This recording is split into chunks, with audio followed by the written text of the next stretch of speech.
Are you ready?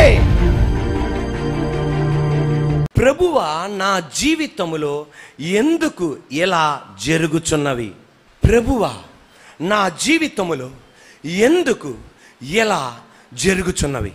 మన జీవితంలో ఎప్పుడైతే ఎందుకు దేవా ఇలా జరుగుతుంది, ప్రతికూలాలు జరుగుతున్నాయి అని అనుకుంటావో 3 జీలు మన హృదయంలోండి వస్తాయి. ఏంటిది? 3 జీలు. జీ అంటే ABCDEF. 3 జీలు మన హృదయం నుండి వస్తాయి, మన నోట్ల నుండి వస్తాయి. మొదటి జీ గ్రీఫ్, రెండో జీ గిల్ట్, మూడో జీ గ్రడ్జ్.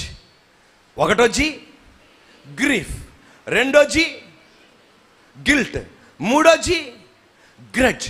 గ్రీఫ్ అంటే శోకం. ఎందుకు దేవా ఆ ఏడుపుకి ఒక పరిమితి ఉండదు. ఒంటరిగా కన్నీరు కారుస్తాం, అందరిలో కన్నీరు కారుస్తాం, తల్లిదండ్రుల ముందు కన్నీరు కారుస్తాం. ఎప్పుడు తెలుసా? ఏంటి దేవా ఎందుకు ఇలా జరుగుతుంది? రెండో జీ గిల్ట్. ఏదో నేను చేశా అందుకే నా జీవితంలో ఇలా జరుగుతుంది, ఏదో నేను చేశా అందుకే ఇలా జరుగుతుంది. అది రెండో జీ. మూడో జీ గ్రడ్జ్, పగ.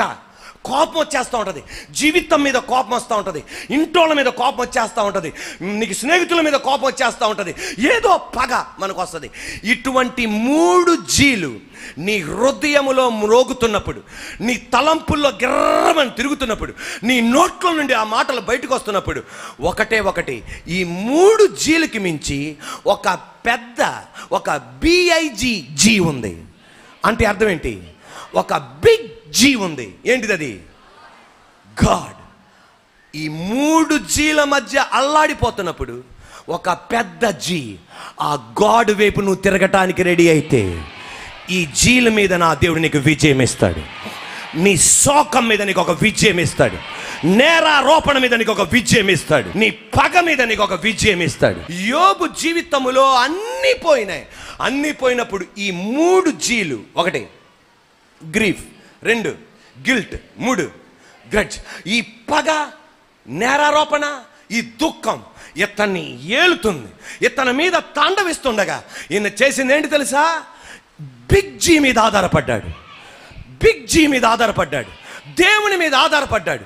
ఈ 3 మీద నా దేవుడు విజయం ఇచ్చాడు. నేరారోపణ మీద విజయం ఇచ్చాడు, దుఃఖం మీద విజయం ఇచ్చాడు. తర్వాత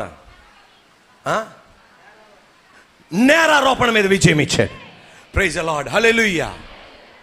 ఇక్కడ మనం చూడగలం యాకోబు జీవితంలో, యోసేపు జీవితంలో, తన అన్నయ్యల, యోసేపు యొక్క అన్నయ్యల జీవితంలో వాళ్ళు ఎప్పుడైతే యోసేపు కఠినంగా ప్రవర్తించడం ప్రారంభించారో, వారు అనుకున్నట్లు మొత్తం తారుమారైపోయిందో, అనుకున్నది జరగట్లేదో, ఈ 3 జీలు వాళ్ళని వేధించేస్తున్నాయి. ఒకటి, దుఃఖపడిపోతున్నారు, ఎందుకు ఇలా జరుగుతుంది? 2, మన తమ్ముడికి ఇలా చేసాం అందుకే ఇలా జరుగుతుంది. 3, దుఃఖపడిపోతున్నారు, పగ పట్టుకున్నారు, నీ వలన ఇలా జరిగింది, నీ వలన ఇలా జరిగింది, ఆ రోజు సంపద అన్నాం అంత నీ వలన జరిగింది అన్న పగ వాళ్ళని తాండవిస్తుండగా ఈ 3 జీల మధ్య బిగ్ జీ వైపు చూడటానికి వాళ్ళు ఇష్టపడలా. కానీ యాకోబు ఈ 3 జీల మధ్య బిగ్ జీ మీద చూడటానికి ప్రారంభించాడు. ఎప్పుడైతే బిగ్ జీ వైపు చూశాడో ఈయన దీంట్లో నుండి ఆయన బయట రాగలిగాడు. మనం ఎప్పుడైతే ఈ 3 జీలతో ఉంటామో మన హృదయం భారంగా ఉంటుంది. ఎలా ఉంటుంది? భారంగా ఉంటుంది, బర్డన్గా ఉంటుంది. కానీ ఎప్పుడైతే ఆ బిగ్ జీ వైపు మనం చూస్తామో, ఈ 3 జీలు మనతో ఉన్నప్పుడు మన హృదయం భారంగా ఉంటుంది, మన తలంపులు భారంగా ఉంటాయి, మన మాటలు భారంగా ఉంటాయి. ఎప్పుడైతే ఆ బిగ్ జీ అంటే ఎవరు? గాడ్ వైపు మనం చూస్తామో నీ భారాన్ని బ్రిడ్జిగా మార్చేస్తాడు. నీ భారాన్ని బ్రిడ్జిగా మార్చేసి ఇక్కడ ఉన్న నిన్ను ఈ దరికి తీసుకురాగలడు, ఈ దరిలో ఉన్న నిన్ను ఇటువైపు తీసుకురాగలడు. ఒక కమ్యూనికేషన్ పెడతాడు ఆయన, అర్థమయ్యేది చేస్తాడు ఆయన. ఎప్పుడైతే మన జీవితంలో ఈ 3 జీలతో నలిగిపోతామో ఆ బర్డన్ ఎలా మారుతుంది? బ్రిడ్జిగా మారుతుంది. నేను యూట్యూబ్లో ఒక వీడియో క్లిప్పింగ్ చూశాను. ఆ వీడియో క్లిప్పింగ్ ఏంటంటే, ఒక నల్లటి చీమ, ఏ చీమ? ఆ నల్లటి చీమ గడ్డి పరక అంటారా? ఇదేనమ్మా. ఆ గడ్డి పరకని ఆ నల్లటి చీమ అలా నోటితో పట్టుకొని అలాగెళ్తుంది. నేను అనుకున్నా, దీనికి మించిన బరువు మోస్తుందిరా బాబు. ఏది? చీమ. దీనికి మించిన బరువు మోస్తుంది. ఏంటన్నా ఆయన దీని ప్రయత్నం. ఆ చీమ అలా బరువు మోసుకుంటూ వెళ్తుండగా ఈ భూమికి ఈ ఇటువైపుకి మధ్య నెర విడిచింది. ఏం విడిచింది అంటే ఏం ఉంటుంది అక్కడ? గాలి ఉంటుంది. ఈ చీమ ఇటు జంప్ చేయడానికి ట్రై చేస్తుంది, కానీ దూకలేకపోతుంది. మళ్ళా ఎదరికెళ్తుంది, దారి కనబడట్లా. వెనక్కి వెళ్తుంది, దారి కనబడట్లా. నేను అనుకున్నా, ఇప్పుడు ఏం చేద్దే? మీరు కూడా అలా చూద్దాం నాయక, ఇప్పుడేం చేద్దే? నేను అదే అనుకున్నా, ఇప్పుడు ఏం చేద్దే? ఇంత భారం అవుతుంది, ఏం చేద్దా అనుకోగానే దానికి తెలివితేటలు దేవుడు ఎలా ఇచ్చాడో చూడండి. ఆ చీమ ఏం చేసింది తెలుసా? ఆ గడ్డి పరకే ఈ కాలికి మధ్య ఉంది కదా, ఇటువైపున ఇదుంచి ఇటువైపున ఇటుంచి దీనిపై నుండి నడుచుకుంటూ వెళ్ళిపోయింది. అది ఆ భారం ఏంగా మార్చింది? బ్రిడ్జిగా మార్చింది. నా జీవితంలో 3 జీలతో భారం చెందుతున్నావే, ఎప్పుడైతే దేవుని మీద ఆధారపడతావో బ్రిడ్జిగా మార్చేస్తాడు ఆయన. బ్రిడ్జిగా మార్చేస్తే ఆ భారాన్ని బ్రిడ్జిగా మార్చగా నా దేవుడు యాకోబుని, తన 10 మంది పిల్లల్ని, 12వ కుమారుని మొత్తం ఐగుప్త దేశానికి వెళ్ళగలిగేటట్టు చేశాడు. వాళ్ళు ఇటువైపు వచ్చేటట్టు చేశారు. సర్వశక్తి గల దేవుడు నీ జీవితంలో కూడా అదే చేయబోతున్నాడు ఆయన. ఈ 3 జీల మధ్య ఈ 3 జీల్ని నా దేవుడు బ్రిడ్జిగా మార్చబోతున్నాడు. నిన్ను ఆదరికి నడిపించబోతున్నాడు. సరిపోలా, నిన్ను ఆదరికి నడిపించబోతున్నాడు. ఆ దరిలో ఉన్నవాడు ఇటు నడిపించబోతున్నాడు. నువ్వు నాశనం అవ్వవు. ఎప్పుడైతే ఈ 3 జీలతో ఉంటామో మన హృదయం ఏం కలిగి ఉంటుందంటే పెయిన్. గట్టి చెప్పండి, పెయిన్ అంటే ఏంటి? బాధ, నొప్పి. నొప్పి గట్టి చెప్పండి. నొప్పి కలిగి ఉంటాం. నొప్పి కలిగి ఉన్న మన జీవితంలో ఏంటి దేవా నాకే ఇలా జరుగుతుంది? నొప్పి కలిగి ఉంటాం. బిడ్డలకు జరుగుతున్నప్పుడు, కుటుంబంలో జరుగుతున్నప్పుడు పెయిన్, నొప్పి కలిగి ఉంటాం. ఆ నొప్పిలో దేవుడు చెప్పే మనకు సత్యం, ఇది నా మాట కాదు, ఒక భక్తుడు చెప్తున్నాడు. మనకి నొప్పి ఉంది, నొప్పి వచ్చింది, మనకి పెయిన్ ఉంది అంటే దానికి అర్థం రిలీఫ్ కలగబోతుంది. ఒక గర్భిణీ స్త్రీ, 9 మాసాలు గర్భవతి అయిన స్త్రీ, ఆమె గర్భములో ఉన్న ఆ శిశువు టుపటుపటుపటుపట కదులుతూ ఉంటే ఆ స్త్రీకి ఎలా ఉంటుంది? గట్టి చెప్పండి అమ్మా, నొప్పిగా ఉంటుంది. నొప్పి ఉందంటే దానికి అర్థం ఏంటి? రిలీఫ్ ఉంది అని. అదే గనక ఆ గర్భములో గనక శిశువు కదలకుండా ఉందనుకోండి, ఏముండదు, నొప్పి ఉండదు. అంటే దానికి అర్థం ఏంటి? పరిస్థితి అయిపోయింది అని. నీకు నొప్పి ఉందా? ఈరోజు గాయపడినావు, నొప్పి కలుగుతుందా? నీ బిడ్డల విషయంలో నొప్పి కలుగుతుందా? కుటుంబం విషయంలో నొప్పి కలుగుతుందా? దానికి అర్థం నువ్వు రిలీఫ్ చూడబోతున్నావు అని. ఏమండి, కాలుకి దెబ్బ తగిలింది, ఏమొస్తుంది? నొప్పి వస్తుంది. అదే నొప్పి రాపోతే కాలు తీసేస్తారు. నొప్పి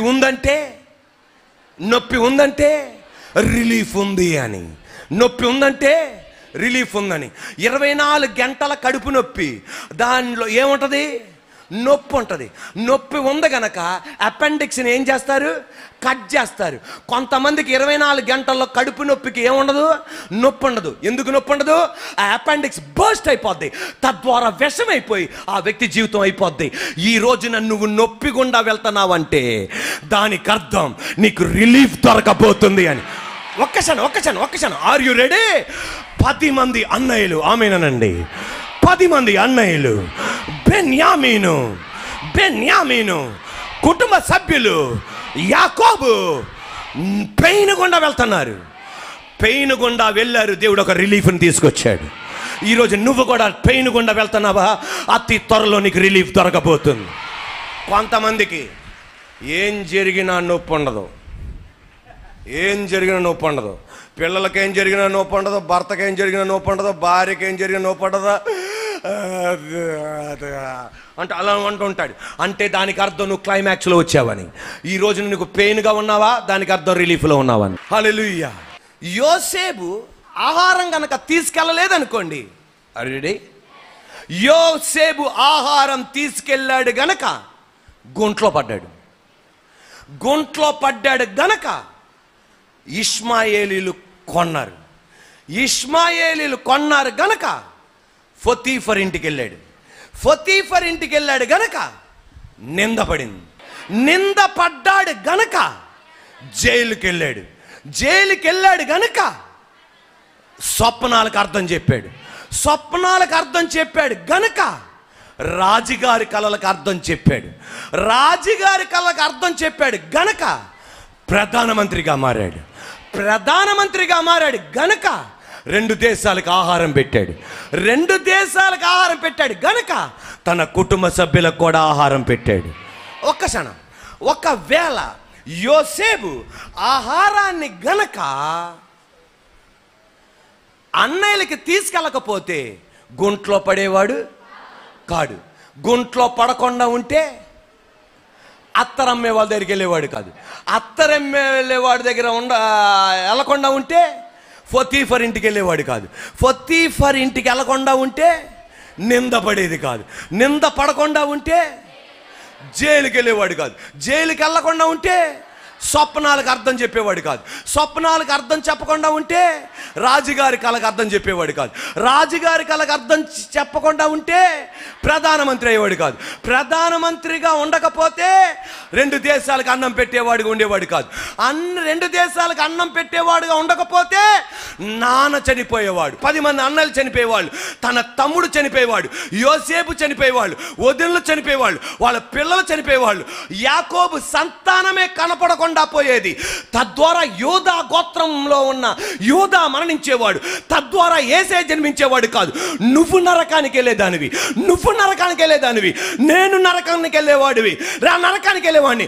అందువలన నా దేవుడు ఒక్క కుటుంబం ప్రతికూలం గుండా వెళ్ళి నిన్ను నన్ను ఆశీర్వాదకరంగా మార్చాడు. ఈరోజు నువ్వు చప్పట్లు కొడుతుండగా నువ్వు ప్రతికూలం గుండా వెళ్తున్నావా? భవిష్యత్తులో నీ కుటుంబానికి నువ్వు ఆశీర్వాదకరంగా ఉంటావు. ఇప్పుడు వెళ్ళే ప్రతికూలం ప్రస్తుతం నీకు అర్థం కాకపోవచ్చు. ఒక 2 సంవత్సరాల తర్వాత, ఒక 5 సంవత్సరాల తర్వాత కొంతమందిని నువ్వు బతికించబోతున్నావు. కొన్ని జీవితాలు బతికించబోతున్నావు. యాకోబు కుటుంబం ఈ ప్రతికూలం గుండా వెళ్ళకపోతే, యోసేపు వెళ్ళకపోతే యేసయ్యని మనం నమ్ముకునే వాళ్ళం కాదు. నువ్వు నరకములో ఉండేదానివి. నువ్వు నరకములో ఉండేవాడివి. నేను నరకములో ఉండేవాడిని. కానీ యేసయ్య అద్భుత కార్యం చేశాడు. ఈరోజు యేసునామములో నువ్వు వెళ్తున్న ప్రతికూలాల మధ్య ఒక గొప్ప మేలుంది. Praise the Lord. హల్లెలూయా. అడుగు వాటన్నిటికన్నా, ఊహించు వాటన్నిటికన్నా అత్యధికమైన మేలు దాచిపెట్టాడు.